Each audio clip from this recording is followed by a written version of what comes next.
What is up, everybody? Welcome to another episode of the Rock and Roll Gypsy Diaries. I am your host, Andy Thunders, and with me today is the legendary ChipZnuff and my manager and nurse, Cindy. How are you doing, Chip? Very good. Hi, Cindy. You're salt here. We love our nurses here and our first responders. Oh, yes. You're kidding me. Take care of us. You never know where I'm going to show up. We need to be pampered, us musicians. You hear what I said? You never know where I'm going to show up. Oh, God bless you. Only for you, darling. Oh, man. So, man, first of all, I just got to say, your lyric video for Welcome to the Party is completely badass in every sense of the word. And I've pre-ordered the album just on that alone and your track record. Tell us more about the solo album, a bit about it, how it came to fruition, what some of your influences were writing. You know, give us the whole spiel. Well, the solo record's right here. It's called Perfectly Imperfect. I love it. 10 songs, well, maybe 11, I'm not sure. But it's a nice interpretation of where I'm at right now in the music world. I'm writing songs every single day. I record as much as I can over here in my little studio in Blue Island before I take it to Stonecutter Studio down in the north side of Chicago. Nice. And I think the first track pretty much is my my love letter to the new generation. And what I see through my purple colored or rose colored glasses, whatever I feel like wearing that day. It's a good rock record where we just plugged in the amplifiers and got on the drums and just bashed it out live. Nice. And that's the special thing about making rock records. Drums always started first, of course. Yeah. I try a different approach on this record, but just guitar right in an amplifier and start playing. And I live in a little neighborhood called Blue Island, Illinois. And I don't have a lot of houses next to mine. I got a lot of space. So nice. There's no noise ordinance. The cops came by one time just to ask how I was doing and to hear a couple of the songs, which I thought was nice. But it's a straight ahead rock and roll record with little pop flourishes here and there. But I got some great musicians playing with me on this album. I was able to pull in Joe Holstra from Whitesnake Trans-Siberian Orchestra to come down playing 3 or 4 songs. Nice. I got Dax Nielsen from Cheap Trick to come in and playing half the record. Awesome. Daniel Benjamin Hill from EnuffZnuff, a wonderful arranger and producer and a solid drummer. He's on their album, along with the last track I featured Steven Adler from Guns N' Roses on a song. Awesome. He recorded with me years and years ago here in Chicago when he was living with me in Blue Island. We did an old cover of the Mott the Hoople Honolulu Boogie. Oh, yeah. I can't wait to fucking hear that, man. Yeah, I think we got it. We put together a pretty nice record. Frontiers has been nice to me. They get another record really from EnuffZnuff.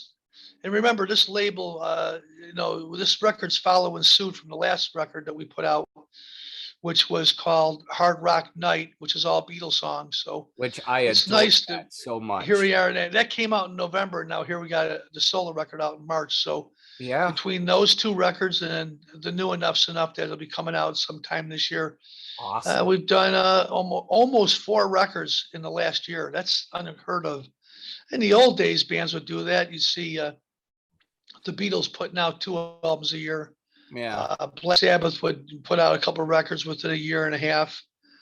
Bands would really be really profound and prolific and putting as much material out there. And listen, in those old days, those guys were in the studio. It was 2-inch tapes. There was no Pro Tools. They just get in there and bash out the songs and smoking cigarettes and drinking and having a great time. And they do a record in 3-4 days. So yeah, I took this record probably took me a couple weeks to do, but then we had to mix it all up and master it. So in a month of time, we finished the album. I'm really happy with it. Hopefully I'll get a chance to go out on tour and play some of these songs for an audience. Absolutely, man. And honestly, I mean, even if you wanted to pull them out and EnuffZnuff set, I think you could do that and get away with it. Because I mean, Well, you probably could, but EnuffZnuff has we have 20. I think we just put a box set out with on Cleopatra called Demos and Rarities, and it's 40 unreleased songs right there.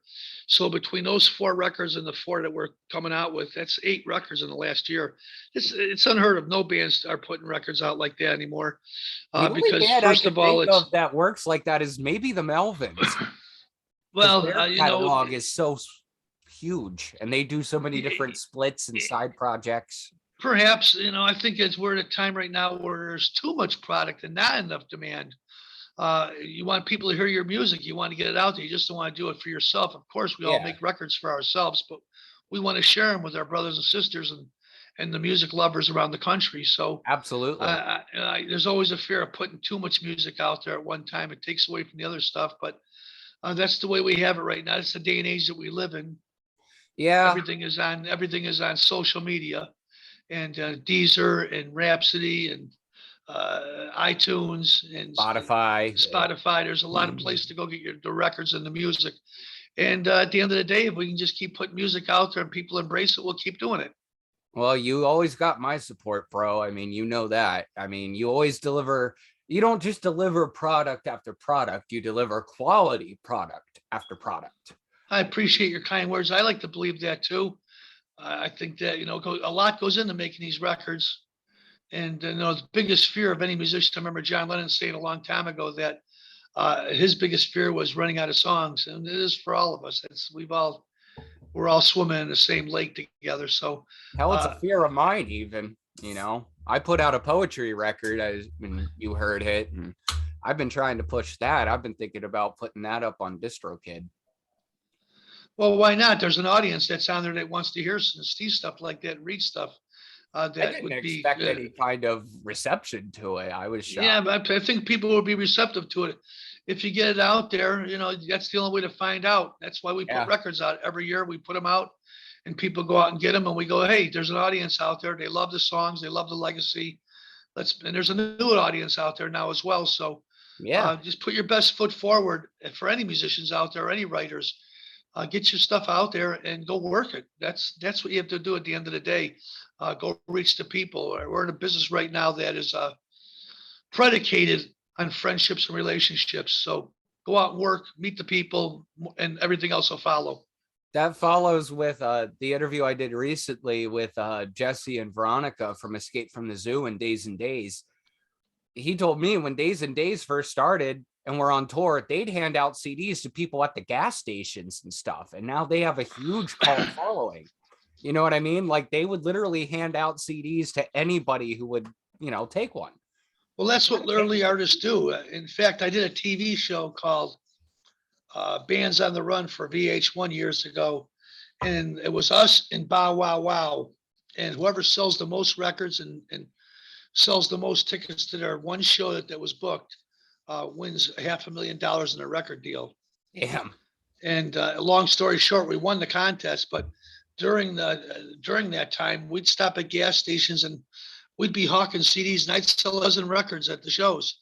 Yeah. I mean, at the gas stations, and people would watch it on TV, and I thought I'm sure they got a kick out of it.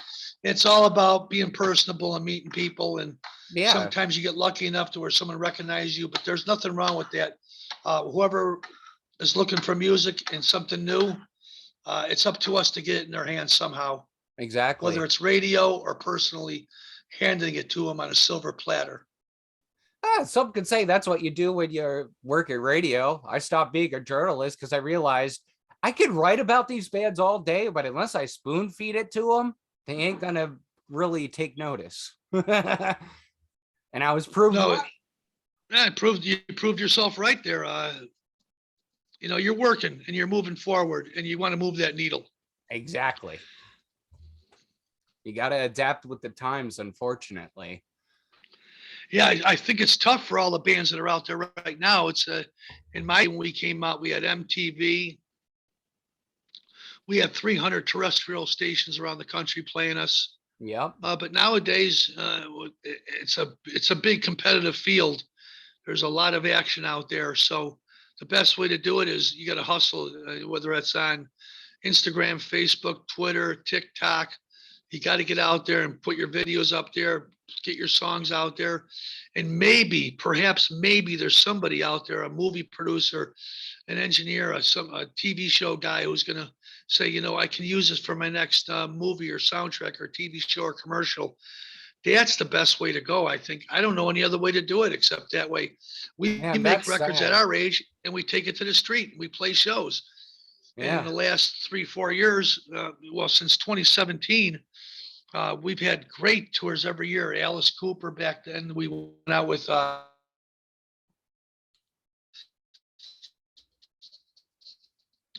Ace Frehley, did a whole city run with them. The following year, we went out with Great White and Jack Russell. They've been Nice. playing nothing but House of Blues, small venues between 800 and 1,500 seat venues, but they're all jam-packed. Live Nation did a Pussycat on the Live in Quarantine tour. And I think the wave of the future now for bands like us would be consolidation. Yeah.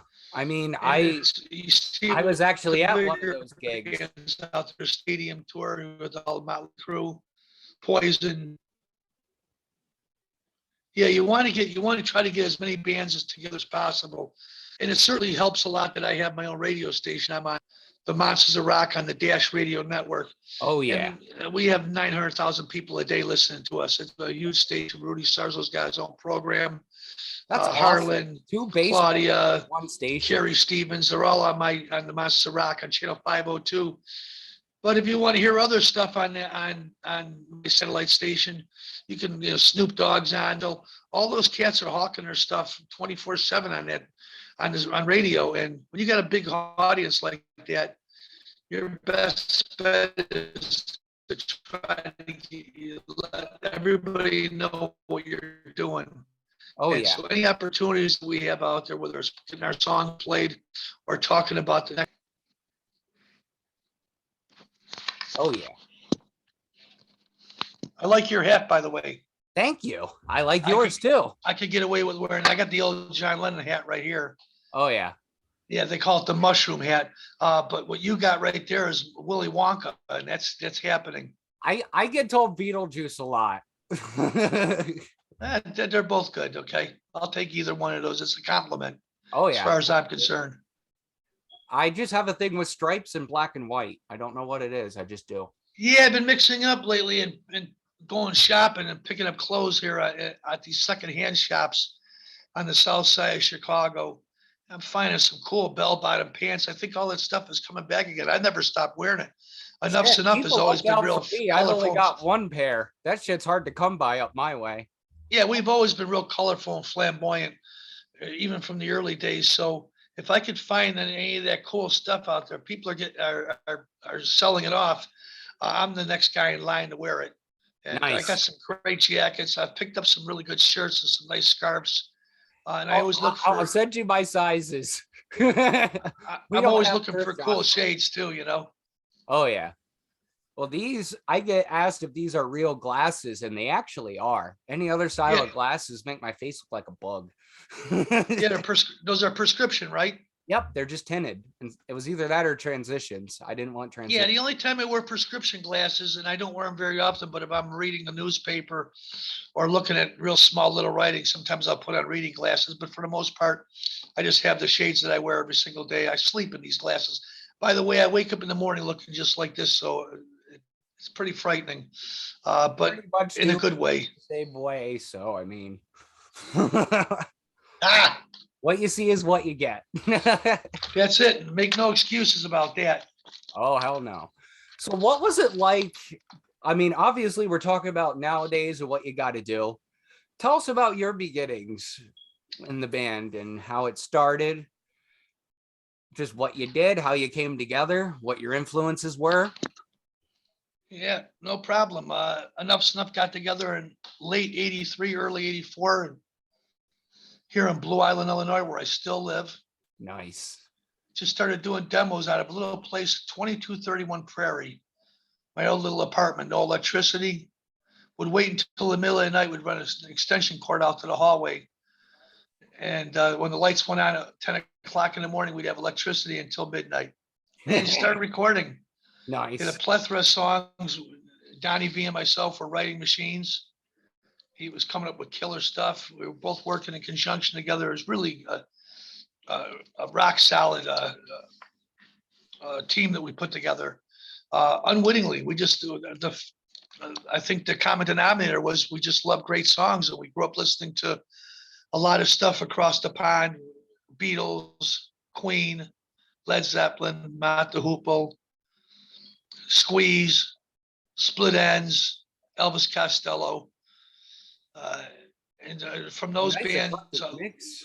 love Sweet Beyond Belief as well. Oh, yeah. Love rock and love pop. And we just, it was a potpourri of stuff that we listened to. And when we put the band together, we weren't really copying anybody. We weren't, I'm sure we nicked a Brinks truck full of ideas from different influences that we had. But for the most part, we're just trying to put together a record of material that we felt was as strong as our contemporaries.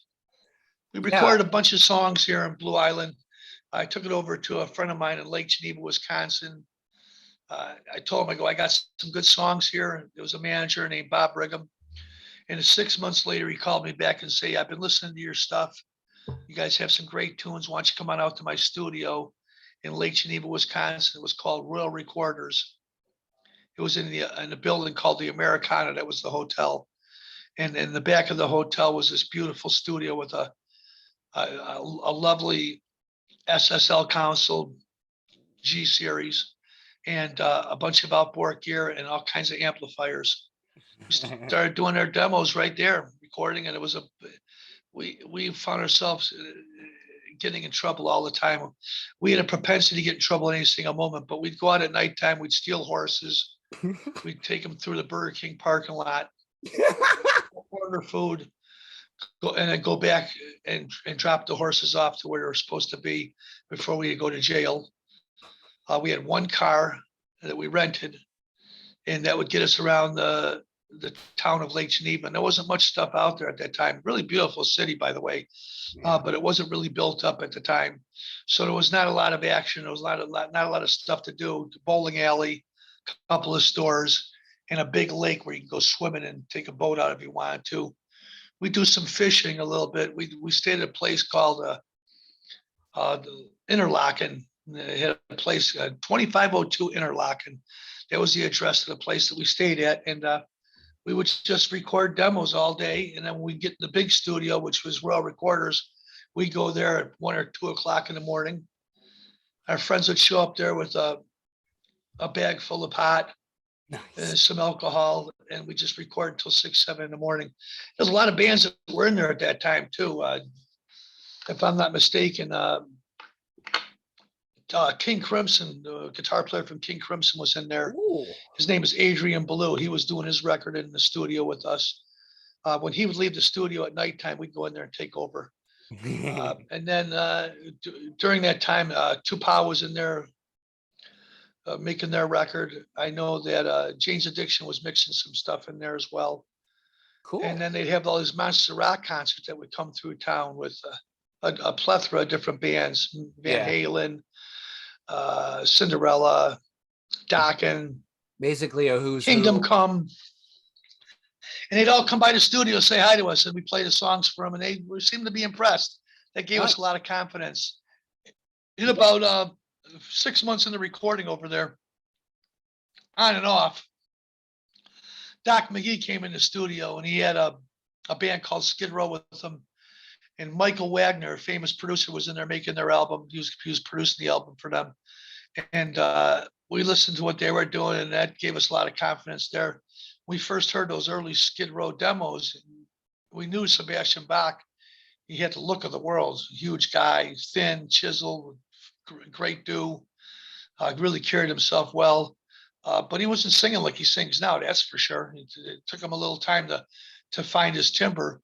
But because of the great production skills that Michael Wagner held, he was able to pull a great record out of those guys. And he certainly did. And it gave us a lot of confidence too, because we knew that we wouldn't have to work half as hard to get our songs out. We all wrote songs. We had a wonderful idea on what the sound was going to be like. We just needed a facility to make our dreams a reality. Yeah. So we started recording the record over there, and we had a demo of 3 songs or 4 songs, maybe it was a couple more. And we handed it to Doc McGee and said, Doc, here's some material we've been working on. And Doc listened to it, and he came back a couple days later and says, Chip, I got Oh. You're muted, bro. Technical difficulties. 3 cassette tapes. He goes, yeah, I got 3 cassettes in my car. 2 of them are your band. I have a friend of mine over at a label. It's called Polygram. He just signed Cinderella and Bon Jovi. And I think he'd be interested in your band. And we said, oh, man, appreciate the love. Anything you do for us, we're totally grateful. And lo and behold, a week later, Atco called, a guy named Derek Shulman, who used to be the singer from Gentle Giant. And he says, I loved what I've listened to. I want to come see the band at rehearsal. Nice. Flew to Chicago, seen us at a rehearsal. And it was a debacle of a rehearsal. I've mentioned it plenty of times. There was tons of people in the room smoking and drinking and partying. No one was taking it seriously. Of course, the band rehearsed a lot at that during that time. But after a couple of songs and a few broken strings, President said he heard enough.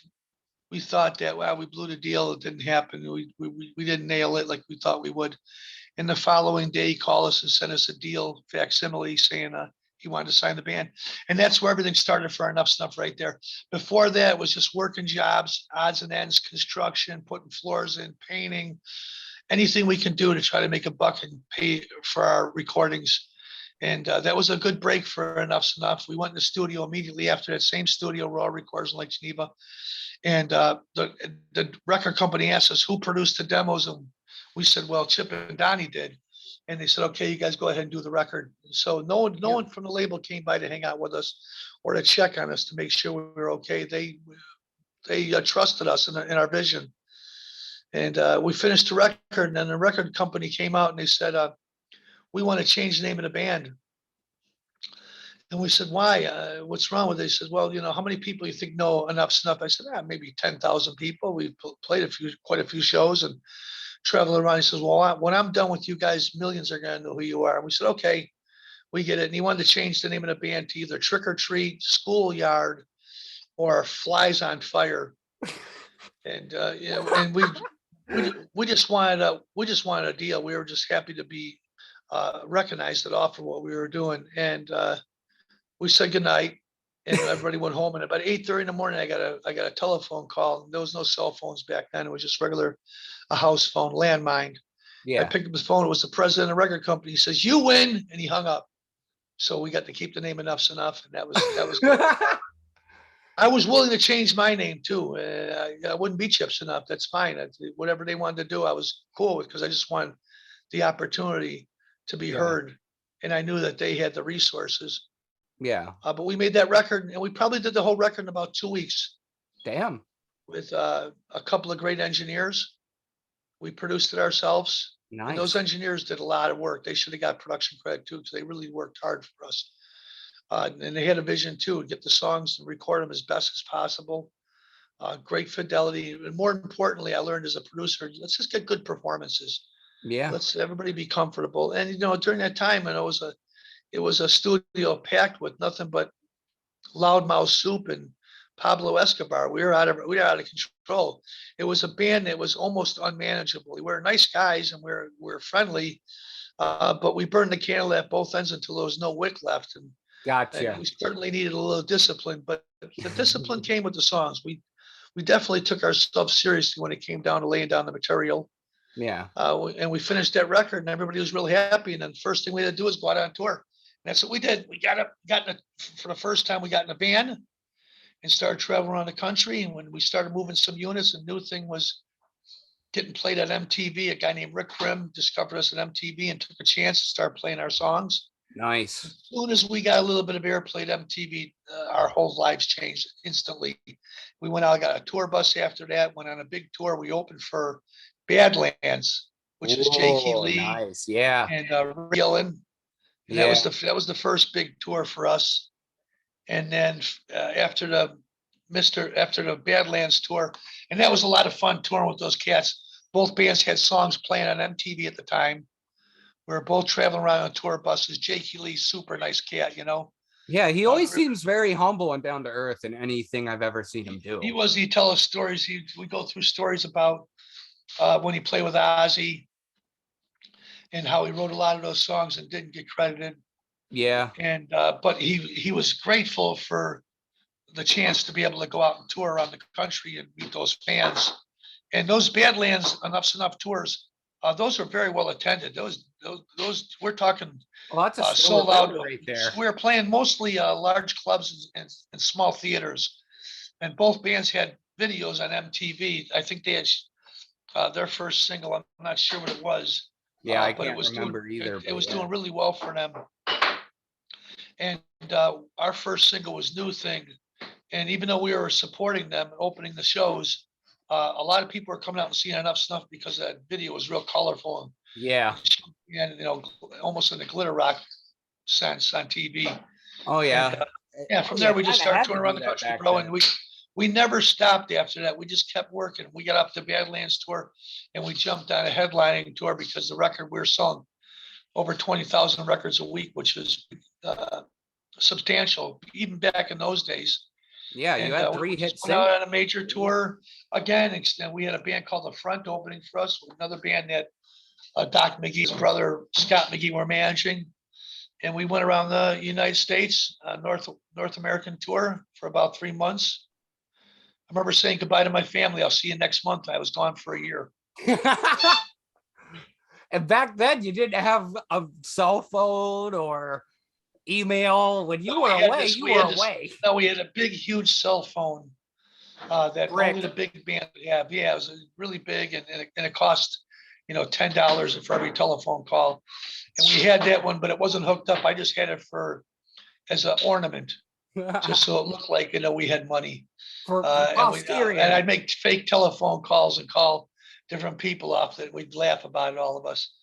No, it was basically every night. It was a 45-minute record that we did, the debut record.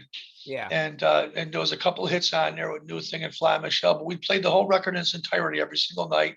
That's awesome. And if we got an hour set, we'd throw a couple of Beatles songs in the set, like Dear Prudence, or perhaps we'd do a Cold Turkey by Lennon off the Shaved Fish record, or Revolution. I have that on cassette. So we mix it up pretty good every single night. But for the most part, the whole tour was 45 to an hour of just nothing but EnuffZnuff, one song into another. And I left enough an indelible mark with the audience that we were able to do another record. Yeah, and talk about, irony of titles, strength, going from strength to strength. Yeah, we finished the debut. We toured around the country for over a year, came back, went right into the studio immediately to start recording the Strength record, celebrating, by the way, because the first record went gold, and we thought, this is great. We sold 500,000 copies. This is good. We felt we could have sold more. A record company pulled the plug after 2 songs. They said, well, you've had 2 hits right now, and we don't want to go to radio with the 3rd single. Why don't we just go back in the studio and start making another record? Yeah. And, maybe that was looking back in hindsight, perhaps that was a shortcut to thinking. Would have been nice to go one more deep on the record, maybe For Now. Would have been the 3rd single. I think For Now was the next single. Awesome. But never seen the light of day. They made us see a proper CD for it, go to radio, but we never actually pursued that. We immediately went back in the studio. We came back home to Chicago. Everybody reconvened, and then we got a plane, and we flew to Los Angeles and started recording the next record over at One-on-One Studios. Nice. But after a week of One-on-One, the studio owner came to us and says, hey guys, you got one more day here. You muted for that One-on-One, but the people that own the place says, no, we got a new band coming in here right now, and I'm sorry, you have to go to another studio. And I asked them, I go, well, by the way, who's the band that's coming in your studio? He says, Alice in Chains. Oh wow. So we knew maybe there's a change in the guard happening right now, because did that affect the writing style on Strength compared to the debut? Did you No, not at all. Okay. Donnie was a writing machine. He's coming up with tons of songs. I was coming up with my stuff as well, and we just worked really good together. Yeah. We put those songs together, and we'd write them in 5-10 minutes, and then we'd record them and get them done in a day. Nice. And it was the record company didn't even ask for those. They didn't ask for demos or nothing on the songs, really. Oh, we gave him a couple of songs. We gave the president a couple of songs, a couple ideas. on a few of the songs. He says, sounds great. He goes, I need another new thing. That's what he said. Oh, So we wow. wrote Heaven or Hell in one day in my little apartment in Beverly. And then we came up with another one called Hollywood Ya. And those are the two songs we put the first songs on the Strength record. And that was, I owe it to Derek Shulman, the president of the company. He was intuitive enough to know we're going to need as much material as possible. But he had no idea when we got to Los Angeles that we were going to try to do a double record. We didn't tell him that. And we recorded 32 songs. Oh, wow. He came down to the studio at the end of it. We played him all the songs. He says, well, we got a problem here, but it's a good problem. We said, what's that? He says, too many good songs. You got to cut it down. It's too much information. So we cut the Strength album down from 32 to 14 songs. Oh, wow. And during that whole time in Los Angeles, Cheap Trick came down to hang out with us, and Weasel Zappa would come down, and Jennifer Connelly, his girlfriend, would come over to the studio and hang out.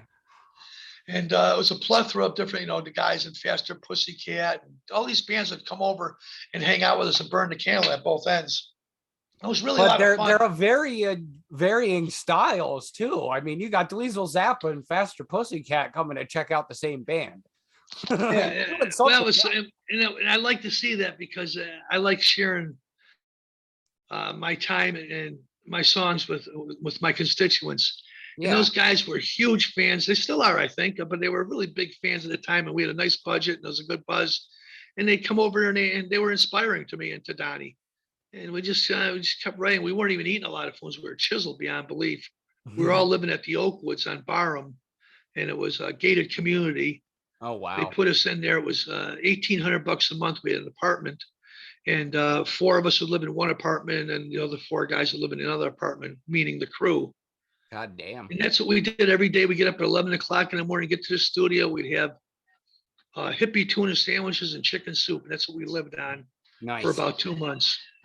God damn. That is awesome. That just sounds like you're living the life and you're just doing it, man. I love that.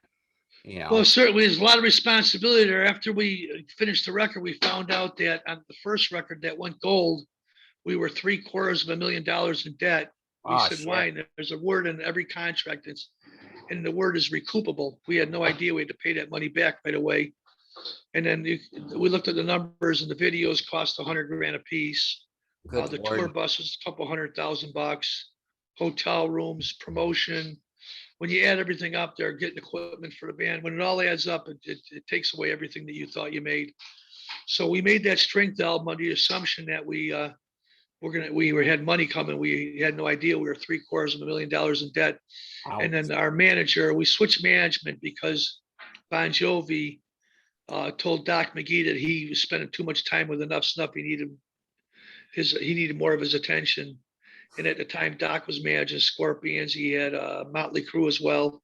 So his plate was full. So Doc's idea was, guys, I can't do it anymore for you cats, but what I'm going to do is I'm going to pass you over to who I think is the greatest manager in all of rock and roll. And we said, who's that? And he says, Herbie Herbert. And I knew Herbie from the Journey days. And I also knew he managed Roxette, Mr. Big. He had Steve Miller. Nice. Steve Miller. He was one of those kind of managers that can manage all kinds of different groups. He had no problem. He also managed Europe too, the Final Countdown. Nice. And then he came down to see us. The first show he seen us, we were open for Mr. Big. It was a disaster.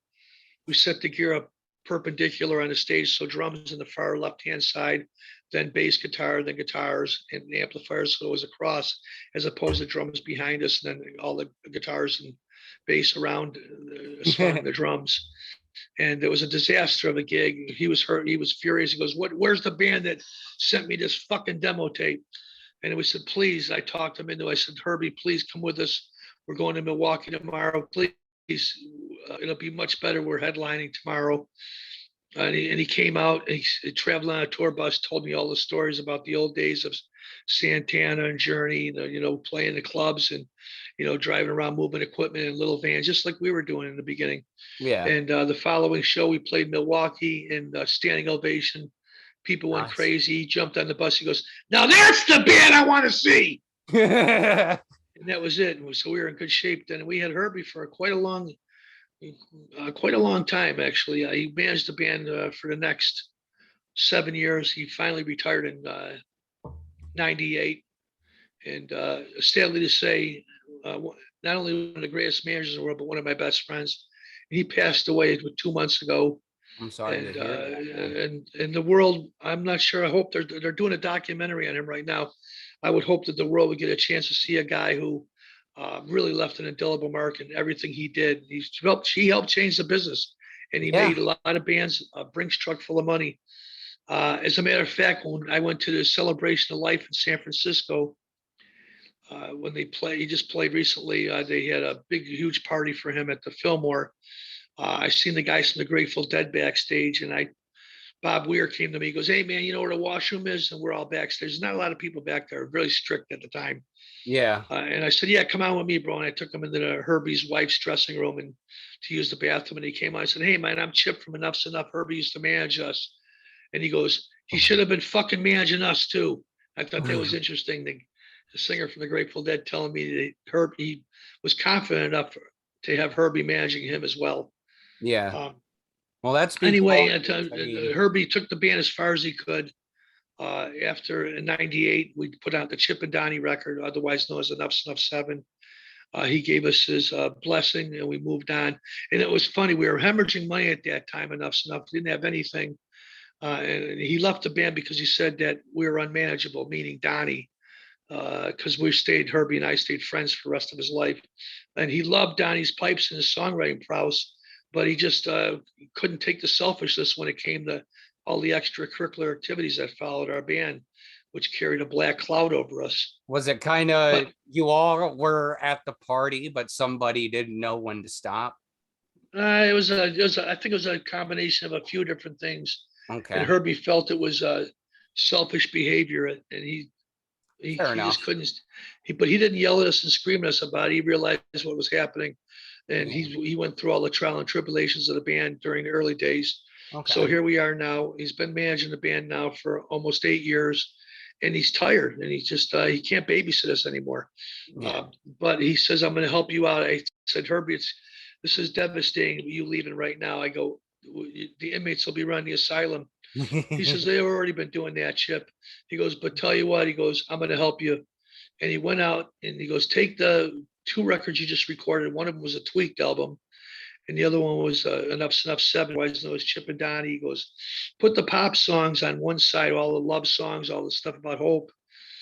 And then on the other record, I want you to put all the stuff that deals with promiscuousness and promiscuity and substance abuse, and put that on another record." And he goes, "And I'll do the rest." And so we did that. The record that had the songs that were a little darker and showed another side of EnuffZnuff, a little heavier side. That was the tweaked album. I was gonna say the pop side of us, which was songs like Wheels, of course, and Habit. And he goes, "We'll mix those one up. We'll put them on another record. Let me see what I can do." And so he took both of those records. He went over to Japan and brought us back $145,000 in 1 week, and said, "Here, guys, good luck." And then that's it. That was it. He left us high and dry, which is understandable after what we put him through. But I kept calling him back for advice as a consultant all the time. "Okay, we got a record deal here. What should I do?" And he would give me the most solid, rock solid advice you could get. And he would tell me, he says, "Look, these record companies, they have the IQ of room temperature. You can't trust them. They just want your material. All those songs are worth at least a couple $1,000 a piece. That's what they cost to record." He goes, "Just don't give up the ship without getting a good payday, and keep your publishing." He said that was the one thing he always told me: keep the publishing. You can lease the masters.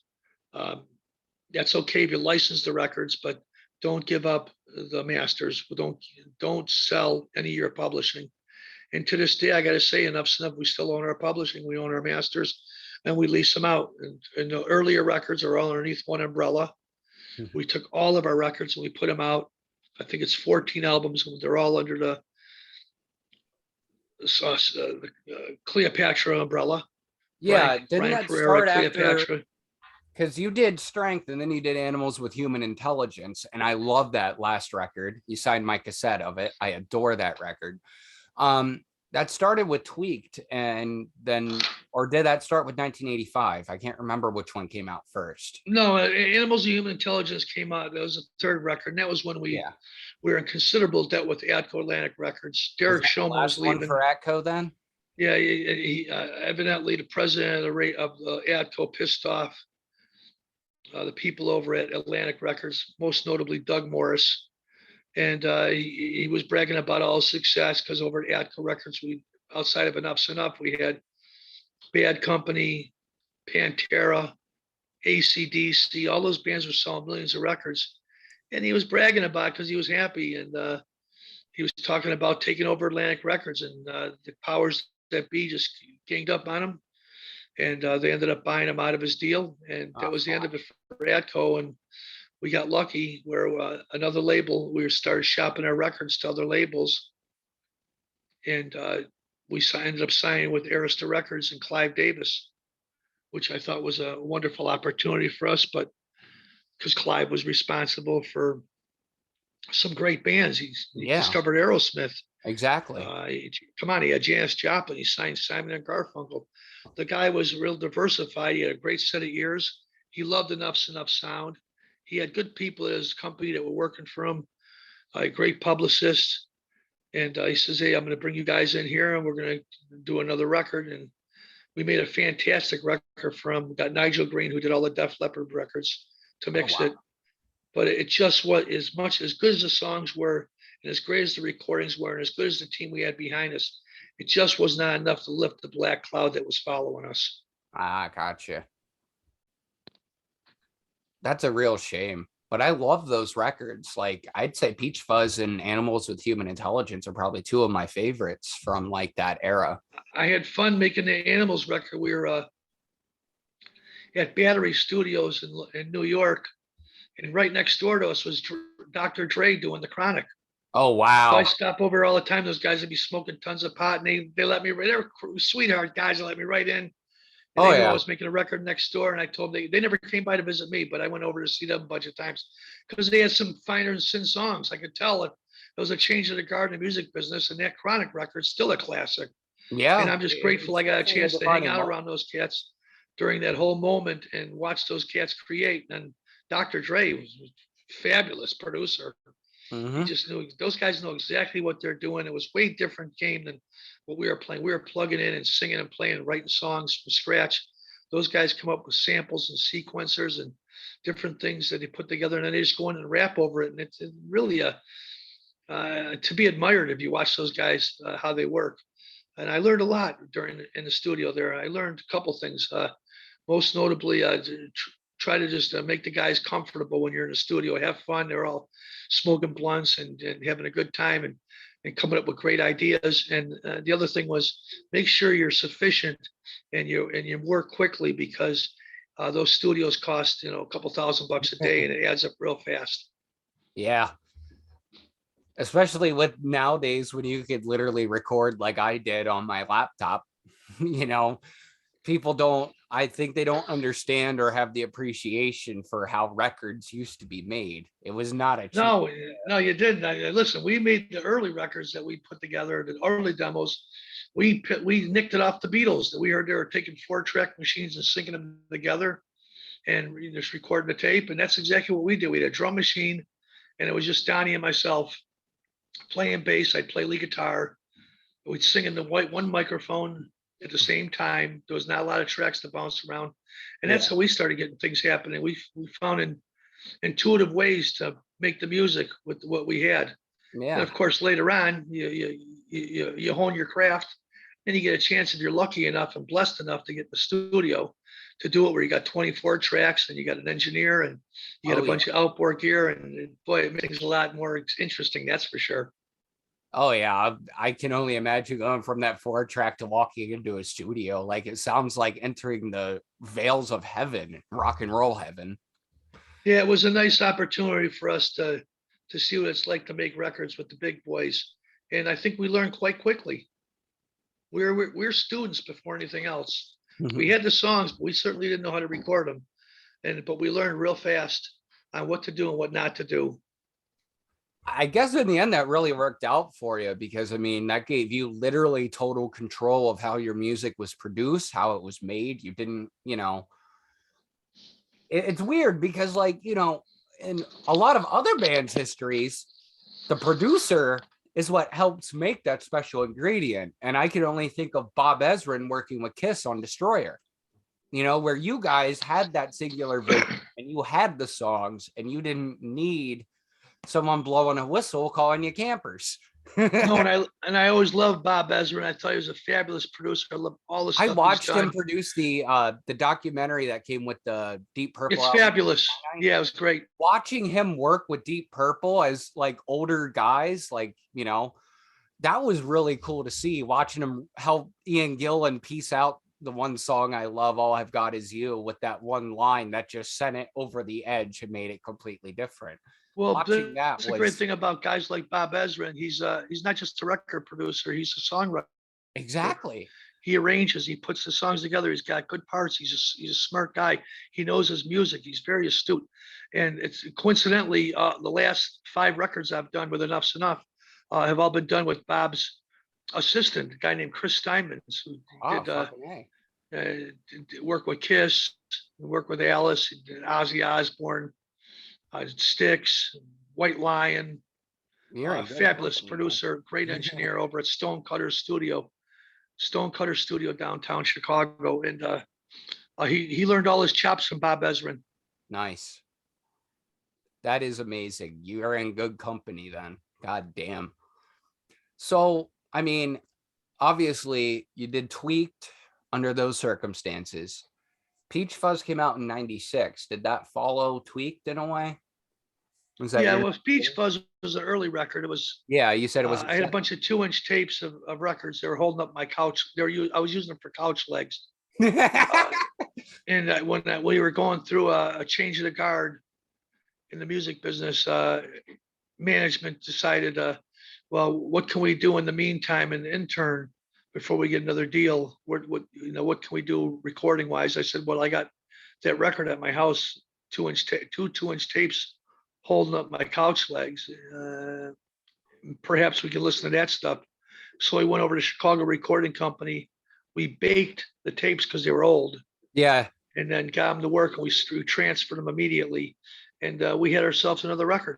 And that held us over until we were able to sign our next record deal. I love the Peach Fuzz record. I don't know what it is. It's just such a mellow record. It's definitely got a lot of the Beatle-esque elements. I always hear a little bit of influence from I've Just Seen a Face and Vacant Love, and maybe that's just me, but it's the way the guitar and everything flows. Rainy Day, oh my God, that's a great song. There's some really good stuff. It was another analog record. Everything was done on 2-inch tape. That's why the recordings are so strong. It was really well produced, even though we were still learning our craft at the time, because and it was recorded live, right? The first album was called 1985. We couldn't get anybody to even listen to that one. But we had a station here in Chicago called WBBX, and they would start playing stuff. They would play Little Catholic Girls off it. I love that No song. Second Time and Day by Day. So we started getting a little airplay on that one. That helped a little bit, but it gave us confidence to hear our music on the radio. And then Peach Fuzz was to follow that. Yeah, there's like really a lot of good songs on there, and all played live in the studio. And we were really, really together at that time. Drugs didn't infiltrate the band then. Alcohol was a minor factor. We always had problems with trim, because a lot of girls would come around. We love that, because we love attention. But for the most part, when it came to the songs, we'd be in the studio until 2, 3, 4 o'clock in the morning, just recording these songs, and just until it was right. That was a very exciting time for us. We learned a lot, listening to the engineers, working in the studio with different guys we'd never played with before, and having great microphones and good equipment to play through, where in the early days we had nothing. There's one little amplifier and a small little bass amp maybe, and a drum machine. Now we have a band. We're playing the songs live. It's on 2-inch tape. and you got to watch it because that 2-inch tape will show all the imperfections on what you do as a player. So we made Yeah. sure that we got great performances, but most importantly, those songs. I believe those are well-written songs that are timeless, and people still talk to me to this day about those early records and go, "Man, you guys went in the studio and did that stuff. It sounds like it's live." And I go, "It was, counted 1, 2, 3, 4, and we start playing." And you It's only have so much time because another artist is going to come in the studio next day, and we were paying pennies on the dollar to record those records. So yeah. kudos to us to be intuitive enough to know, well, here's a chance for us to make a record. You don't get a second chance on a first impression. Let's make it great. And you did. I mean, I can honestly say, listening to your catalog, you know, you haven't made a bad record, in my opinion. And that's not pandering. I'm hard to please. I appreciate that. It's nice to hear that. And the fans have spoken. We've sold millions of records around the country. I think I'm really proud of our legacy, but there's still gas in the tank. Oh, And yeah. that's why we That's the continue nice. to make records and move forward. Is it gas or jet fuel at the pace you're working, bro? It doesn't matter. Whatever it is, it's fuel that gets us to the next place we're going to be going to. And we don't even know where that's going to be. And maybe that's one of the exciting parts of growing up and getting older is you don't know what the next move is going to be. You just know that if you put your best foot forward and you make good music, hopefully everything else will follow. And that's what matters at the end. Good music, right? Yeah, well, it's all about opportunity. The one thing I wanted to ask you, and this is from a nerdy fan standpoint, with the song Kitty in particular on Peach Fuzz, which is a great rocker for those who haven't heard that song. It's one of my favorites. I spin that a lot. The version that I have, which is different from on the record that I have, has this little spoken piece after the solo before you go back into the pre-chorus. Where did that come from? That was my friend Charlie Fleischer. He's Why'd also you cut known that as out? he's the voice of Roger Rabbit. He used to call me all the time on the phone and talk to my daughter. It was what a wonderful cat. I haven't seen him in years. Came into my apartment. Yeah, but he came down there and did the spoken word thing, and we thought this is brilliant. We got to have that song, and we were going to use it for a B-side on the record. And then it just ended up to where it ended up on the full-length record, and we were grateful for that because the voice of Roger Rabbit, you can't go wrong. It's part of our history back in the old days. Yeah. And he was a big fan of the band as well. We'd sit around at the studio and listen to songs and smoke pot and talk about what our next move was. He hated when we wore makeup and lipstick. He didn't like the glam look at all. But we told him, look, it's all theater, it's all play. We're just doing anything to get records. And MTV probably wouldn't have played our music if it wasn't for how colorful and flamboyant our videos were in the first place. Sadly, at the time, if you wanted your record sold, you needed girls to buy it. Yeah, we came out at a weird time. I remember the guys in Guns N' Roses saying, God, if EnuffZnuff would have came out in 87, you guys would be huge right now. But we came out in 89, August 22nd, 1989, when our debut record came out. It's hard to believe that here I are all these years later. We're in 2022. I'm doing an interview with you. We're talking about the catalog and material, and it's extensive. We're talking about a 400-page book if we wanted to keep talking about every single record and all the little things that we went through, all the pitfalls, the tough times that we had trying to navigate those waters with all those different bands that were out there. Because at the time it was Motley Crue, Poison, Whitesnake.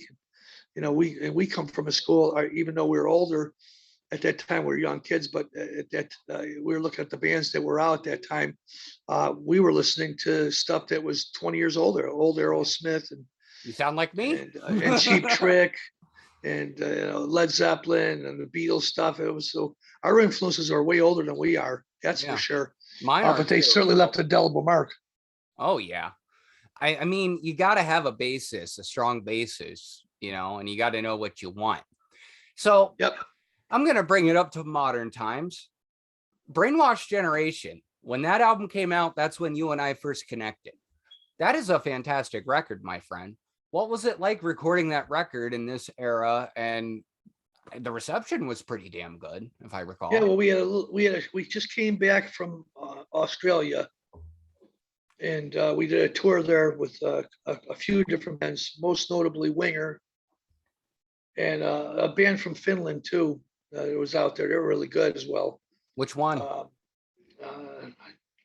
I got a brain cramp right now. But they were really, really a strong Finnish band. They came out on fire every single night, and good guys too. I apologize. I think It's it was fair named after enough. There's a lot of I bands think it in was that named after a Guns N' Roses song. Crash The band Diet. was- no, it wasn't. But I'm playing with Crash Diet coming up real soon. Nice. Yeah, Start with the I'm a fan of theirs. I talked to Rocky Shades, and he told me he didn't realize the influence that Wrathchild UK had until he met Peter London with the Wrathchild logo that I also have tattooed. Well, that's true. Wrathchild has been around for a long time. The UK version of Wrathchild. Yes, they were first. Oh, they certainly were. So we and came back from our Australian tour, and I went right into the studio and started recording Brainwashed Generation. The first thing I did was I called a couple of friends of mine. They asked if they want to get involved on the record. And the first guy I called was Mike Portnoy, my wife's cousin, who's now my cousin. And I've always admired his drumming. I love him. I love him when the stuff he's done in the early days, but I really loved him in Dream Theater and the Winery Dogs. And I asked him to be playing it, and he said, I'll bring down my, I'll play it on my Ringo cassette. He's got an old Ringo Star drum kit.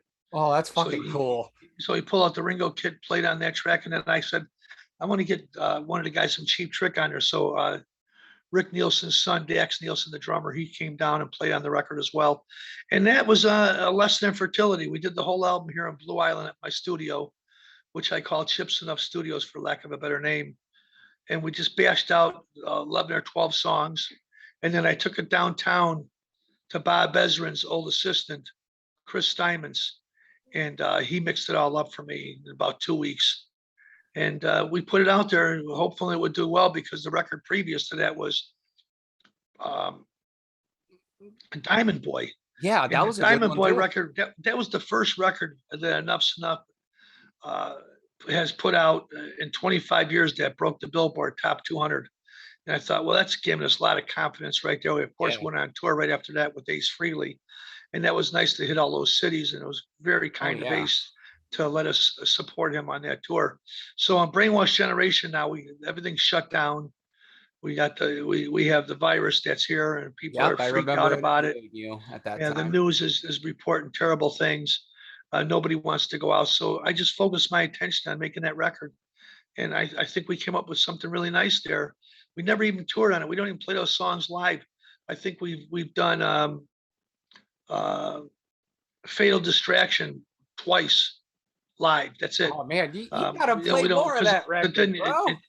We didn't get a lot of action on it at radio, but Monsters of Rock, my station on the Dash Radio Network, did play a couple of tracks on there. But for the most part, other radio stations didn't have time to give it a chance. And so the record radio went by, and it was, but even without a minimal commercial success and a major push that we anticipated from the labels, we were able to navigate those waters, and it did good enough to where Frontiers came back to us and says, "Hey, we want your next 3 albums." Awesome. So I was happy that we got a chance to move forward, even though that record didn't see a lot of significant action at radio or on TV. And that leads us up to that led us up to where we were getting ready to. We had to make another record, and I had an idea on putting a Beatle record together, showcasing Beatles songs from 1967 up to 70. I called my guitar player, Tony Fennell. I said, "What do you think of this idea?" And he says, "This might perhaps be the finest idea you've ever come up with, Chip. It's great. Let's start recording." And the first one was Cold Turkey, and Revolution, Magical Mystery Tour, Dear Prudence. You start pulling songs out of the hat. Can I just say, as an avid Beatles fan, you and you alone are the only person that I've heard do the Beatles covering them, other than Aerosmith, would come together and do it well within your own style. You get the harmonies and everything down. I was listening to that, and I literally went, "Holy shit!" Like, well, I appreciate that. I got good guys around me. And listen, Tony Fennell's a great producer. He came from good stock. He used to play bass in Edwin Starr. Then, of course, after that, he joined Ultravox. He took Mid-Year's place in the band, was a singer in that band for years. He learned a lot in the studio, did a lot of stuff for Disney. We were both label mates over at Atco Atlantic years ago. It was really great having him on board. And then the cats in my band, Tori Stoffregan, he had the Black Mollies for years, and then New Black 7. He's got a new record coming out right now called Snickerdoodle. Nice. So it's a great country and Western stuff. It's fabulous. He's like a 6-trick pony. He does country, rock, pop, alternative, new wave, old wave. He's really good at what he does. Nice. And he's a big Beatle fan too. He loves slide guitar and he loves George Harrison. And my drummer, Daniel Benjamin Hill, his favorite drummer is Ringo Starr. So I put together a good 10, 12, I think we recorded 15 songs at a Beatle record. And we just knocked it down to our favorite 10, sent it out to Frontiers, and then they put it out in November. That record was been done for 6 months before it got released. Yeah, and, that's what we're going to be. That's what we're going to be touring on. A copy. We'll be touring on that record this year. You'll be. I want to see you. EnuffZnuff mixed in with Beatles. It'll be a nice potpourri of the hits, New Thing Fly, Michelle Baby Loves You, along with Helter Skelter, Magical Mystery Tour, Eleanor Rigby, Back in the USSR, etc. I love your version of Eleanor Rigby a little bit more than the original. Well, the originals, you can't beat that. It was great because, it's I like what you did string arrangement. I love what George Martin did on those records. When I saw you were doing Eleanor Rigby, I'm like, how the hell are they going to do that hard rock? And then that's what it is. Like, this man's a fucking genius. Yeah, that's what we did. We just said it was a hard rock version. Kudos to Tony Fennell on that track because he brought up Eleanor Rigby, and I go, I'm not sure I'm comfortable singing that one. He goes, just check it out, mate. If you can sing it well, we'll do it. And I did. So I'm happy with that one. That was one I wouldn't have picked. And we subconsciously, we picked songs from 1967 to 70 unwittingly, actually. We didn't really know what we were doing, except there were songs that tripped our trigger. We love the stuff off the White Album. Oh, yeah. We thought, let's just do these songs that we're comfortable with, that we played or we known. And that was the synopsis on that record was, let's just do stuff where we can make a nice hard rock record, pretend the Beatles are together right now. Believe me, this is not a cover record. This is a reinterpretation of Beatles songs, but played aggressively through Mesa Boogie amplifiers, SVT bass amps, and Mapex drums on 10. You've got every That's all it is. The melody. You can't really. It'd be tough. It's tough to mess up those songs because John Lennon and Paul McCartney, they're such great writers. So is George and Ringo as well. But we're talking about top of the notch musicians who were gifted with a great prowess of writing songs that are memorable and they stay in your head. I was floored watching Get Back. I watched it with my wife. I'm like, this is how bands and being in a band really is. Maybe it used to be like that. It's not like that now. And they add but stuff. But it used to be that way where bands would just plug in and play. Yeah, it's a really special documentary. I thought those cats did a wonderful job making that movie, and it's really a step back into the history of how bands used to be, where they played and they sang. Flower Pot, and there was no room for error, and there was wonderful arrangements. And that's all they did is spend time in the studio all day and all night. That was their life. They pushed their family and friends in the back, and they pushed the band in the forefront. And the common denominator was, let's just make a great record of good, solid rock songs and pop stuff. No one did it like the Beatles. And boy, talk about prolific. Every single year, just profound writers that would over and over would come up with great material every record. None of it was filler. No. I mean, you can't go wrong with those records. And the amount, if you look at their recording career from 62 to 70, that's less than 10 years. The amount of growth that band had within that time, it's like no other. Yeah, I love this story about when the Beatles went over to India. Yeah. And they were all pro-experimentalists. They were partying, obviously doing LSD and smoking pot and hanging out with the Dalai Lama. And they all came back from India. And I think John had 14 songs. Paul had 8. Yeah, the Escher Rico had a demos. couple of them. George had 4 or 5 of them, and they just sussed it all out in the studio and were able to come up with the best material. And you got some great songs right there. You got the White Album out of it. Yeah, I the mean, White can Album you was get more of an fantastic. iconic album with nothing on the Back in the cover? USSR and Dear Prudence were the first two. I said, we got to tackle these songs. These are great ones. They're And you really rocked show a it. rock side of the band. They didn't care about radio at the time. They were just writing songs and being rebellious. And that was exciting to me. Yeah. It's funny to think that those skinny little guys in those suits and bow ties and the bowl cut haircuts were so riveting and cutting edge and angered the old guard so much. Yeah, absolutely. Well, when they say that songs is when you're writing this material, it's they're like embryos. They're it's the beginning of a relationship. Yeah. And you're sharing it with your brothers, and everybody's got to come up with their parts. And the Beatles were great about doing that. Plus, they had a wonderful producer. Can't take away George Martin. He's the fifth member, as far as I'm concerned. Yeah. Outside of Billy Preston, because Billy Preston was a big part of the Beatles. He really did a wonderful job and played great B3 and wonderful piano and keyboards on those songs. But really brought the songs on Let It Be Alive. It was a real formidable team in the studio with those cats at all times. And I really respect what they do. And that Get Back is a real nice shot going back in time to take a look at a great template on what to do and what not to do in a rock band. Oh, man. And I want to see you on tour. And I've got to say, for our mutual friend, Robin, you've got to start playing Love Train. Yeah, well, Tori just brought that up. Tori Stoffrager just brought it up recently, saying, why don't we throw that one back in the set again? Last time we did it was when we were on a Canadian tour. Yeah, I'd love the track. I think it's a good one. A lot of peaks and valleys in that song. It's up tempo, and anytime it's a good party rock and roll song. And you'll probably see it in the set on this next tour. The next tour starts on June 8th. It's called the Glam Slam Metal Jam Tour. It's EnuffZnuff, Pretty Boy Floyd, and the Midnight Devils on Pavement Records. And that's going to go for the whole month at least. We'll go into July. We got a bunch of dates coming up too with different bands like Tesla. And then I think after that, September is the big tour for us, which is I think they're calling it the Peacemaker Tour, and it's Nashville Pussy. I think Hardcore Superstars might be on there.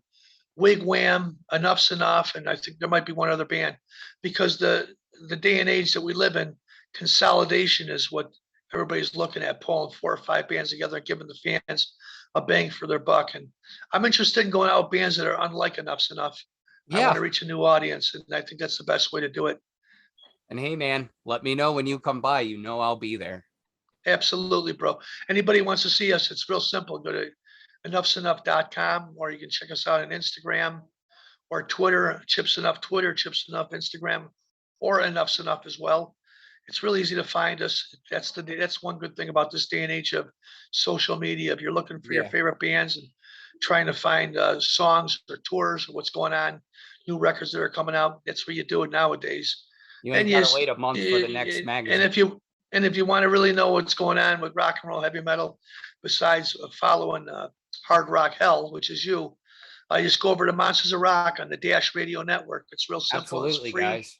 It's satellite radio at its best. 75,000 plus songs we pick. So it's A through Z, the whole alphabet of hard rock and heavy metal. And I expose all those warts and scars we carry as rock musicians. Yeah. So in closing, I guess the last thing I really have for you is the question I ask all of my guests. What is it at the end of the day that you love about music the most, Chip? The way it makes me feel. That's it. It takes me to a different place. If it's a bad day, I can follow music. It'll take me away and distance me from any of the rigmarole that's happening in the world right now. And songs that's the new medicine as far as I'm concerned. The doctors prescribed me a new drug, and it's called rock and roll. Haha. And hey, you got it with the Rock and Roll Gypsy and the Rock and Roll Nurse. Thank you. I appreciate taking time out of your schedule to talk to me. Man, it is an honor. a real quick shout out right now to our nurses, our doctors, our military, our first responders, the police, firemen, everybody that's keeping it going, all the truckers out there working to get us food to the stores every single day. And of course, to all the rock and roll musicians and the pop stars out there that are providing us with great music every single day. God bless them all. Absolutely, man. We need more music as these times get narrower. Thank you very much, Chip. Thank you And very hey, much. guys, if you like what we're doing, interviewing ChipZnuff, hit the subscribe button, hit the like button. I'll have links in the description to EnuffZnuff and all their socials. Until next time, guys, I'm Andy Thunders, the rock and roll gypsy, the rock and roll nurse Cindy, and ChipZnuff. Rock on, guys. God bless you guys.